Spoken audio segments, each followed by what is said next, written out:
I am in Japan, a country that doesn't exist.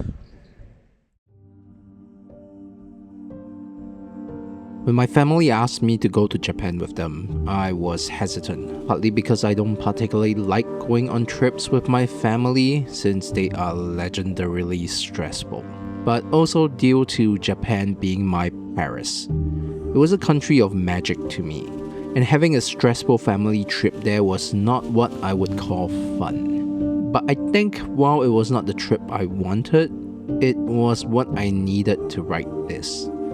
I've topped off every family trip the last decade with writing an afterword. Last year, I turned our visit to Hong Kong into a video. I thought I'd do the same with Japan. But as I sit here writing the sixth version of this script, I find myself at a loss for words. Because Japan is magic to me. I wasn't really raised by my family, at least not my ideology and morality. Those came from media. Superheroes and villains, stories and art, and a large chunk of my diet was Japanese. I cannot overstate how much Japanese media shaped my life. When I was lost on what I was, Japan gave me the word to define my person. I found my community because of Japan. I mean, despite not reading a lick of Japanese, I recognize so many of Japan's artwork. Oh my god, you're not supposed to see that. Fuck. I'm not ready to share all my degeneracy yet. Anyway, it's because I have glasses so rose-tinted that I'm thankful that I experienced Japan while being tempered by stress. I was in Magic World and I needed to see through the fog. Because the past few months, reading the news, I've had to come to slow terms with Japan's rising xenophobia and nationalist fascism. Of course, these were things that always existed, but they've been brought to the forefront due to world events. I've had to come to slow terms with their hatred of people like me. The country that raised my soul hates me. But crucially, not everyone, at least not yet. Japan isn't magic. It is people going to work, stuck in traffic, living life. It's the same as everywhere else, and because it is the same, it is also unique like everywhere else. It has its own culture, its own melting pot, its own beauty, and they share all that with us, all their magic, through art. And sometimes, not always, but sometimes, that magic is real, and us outsiders have a tendency to ruin it. And the worst of it all, I get it. I come from a country that's undergoing the same thing. No matter how beautiful a country is, it can't look great through a lens like this. And that initial feeling of frustration and hatred of watching these outsiders ruining things feels right. It makes some sort of instinctual sense. But the more I learn about these subjects, the less xenophobia seems right to me, even though it still feels right. That hate cannot protect the magic, because all the things that drive xenophobia aren't touching the magic. It just feels like they are. What is the magic of a country? That's a hard question to answer because what you think it is, feel like it is, and actually is are different. You would think it is iconography. It's mountains and statues, buildings and monies, magic toilet seats.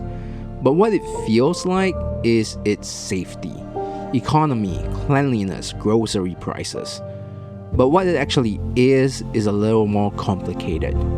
The cheesy answer would be people. Going to work, stuck in traffic, living life. It's the same as everywhere else. Nothing showcases this as much as looking at a row of empty gacha machines with just a single machine left completely untouched, only to realize that machine is selling AI art. It's not the culture of gacha, it's not the cost of the toy, it's the people making the same decisions based on the same humanity and empathy everywhere. And because it is the same, it is also unique like everywhere else. The people are just the contribution to the magic. The way we think, act, love, gather. Those actions create the culture that nurtures the magic. It's the cultural understanding that allows a people to keep its streets clean, to treat each other as humans, to value the contribution of craft. And those outcomes, those are the magic. Those are the things I fell in love with. John Oliver had an interview where he talked about falling in love with the US. And watching that interview, I wondered why he could love a country that he has so much complaints about. It's literally his entire career. And being in Japan, I finally understood it. I believe there's a culture for everyone, where their personality and their culture created by its people, fits like a jigsaw puzzle. And Japan did that for me. I don't like everything about Japan. The publishing industry is archaic, the hardcore traditionalism is stifling, and it's so sexually conservative. But when we do get our hands on Japan's art, it's world-changing. The cultural sites are beautifully preserved and integrated with the modern world, and somehow the people, despite of the laws, are so sexually progressive in unique ways. And I love that all that happened despite the roadblocks. That's why Japan, as the country in our minds, doesn't actually exist. At least not entirely. Because there are two versions of Japan. The one created every day by the people that its citizens in their language call Nihon. Culturally private and historically isolated. And then there's the one presented to us outsiders, the idea of the country, through its world-reaching media and memes and technology and culture, which we name Japan. And somewhere in between the tourist spots and day-to-day bustle, is the magic. And there's the thinking that us outsiders are the ones coming to take that magic away. I get it, I really, really do. So when authoritarian-loving leaders and Hitler-stan politicians say, Japan is for Japanese, it kind of makes sense.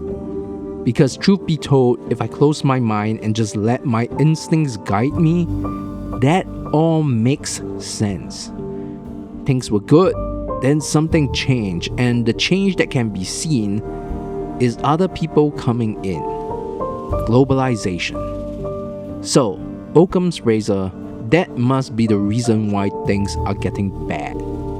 There's just one problem.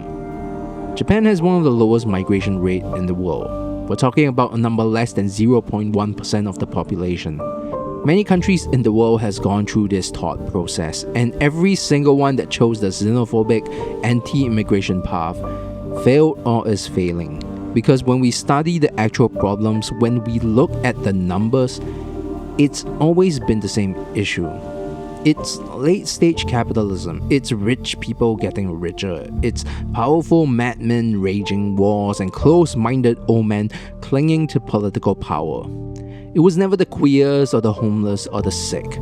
Migration was never the issue. Outsiders were never the issue. Like the US, the UK, Hungary, Singapore, Poland, Russia, Philippines, South Korea. It never mattered how many people were actually immigrants, actually different. It was always about the feelings. And feelings is exactly the reason why things are getting visibly worse.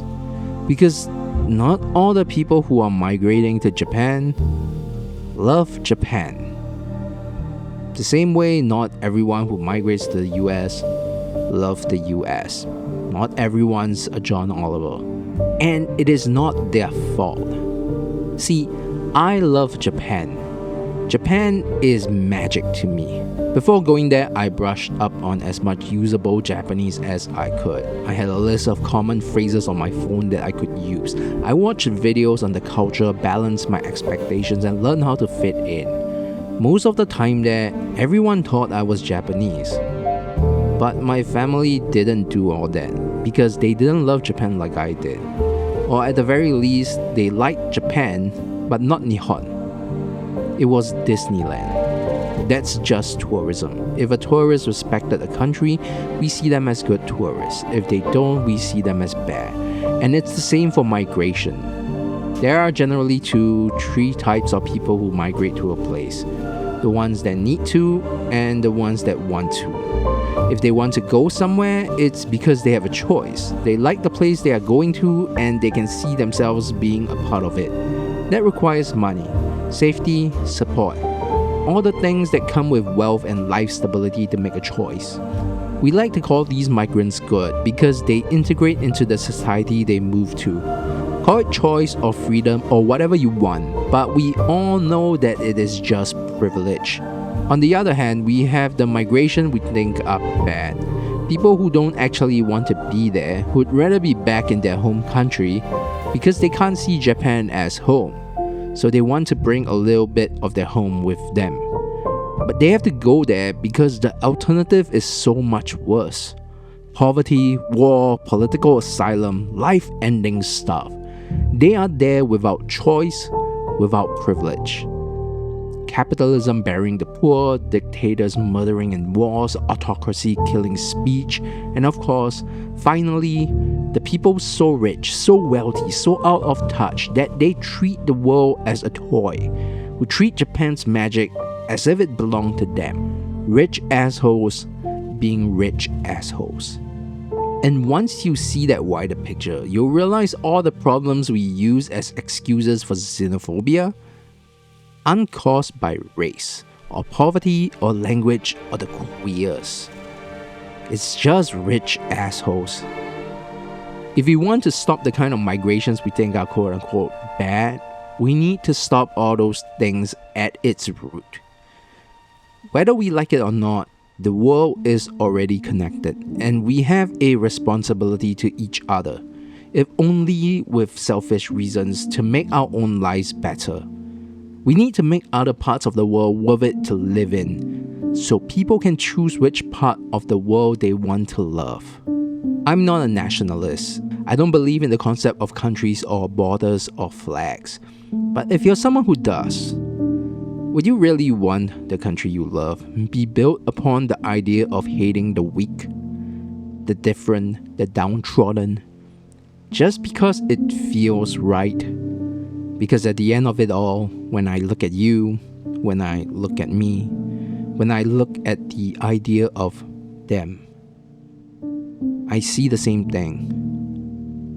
Just another human looking for magic, for light in the dark. One day, Japan, I will make you love me.